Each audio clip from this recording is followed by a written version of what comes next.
আসসালামু আলাইকুম, সবাই কেমন আছেন? আশা করি ভালো আছেন। আমি ভালো আছি।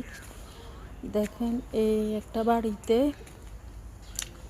ওরা 3-4 ফ্যামিলি থাকে, বাঙালি, শ্রীলঙ্কা। এরা এই যে চাষবাস করছে, বাংলাদেশি সিম গাছ, টমাটো গাছ, এই যে ক্ষেত করছে ওরা। এখানে লাল শাক, ওই যে লাউ গাছ দেখছেন,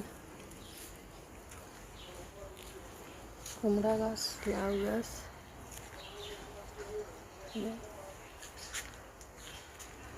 এই যে বাড়িটা দোতলা বাড়ি, কমনুর বাড়ি, সরকারি কোয়ার্টার। তো ওরা খালি জায়গা পাইছে অনেক। এই যে শশা ধরছে গাছে,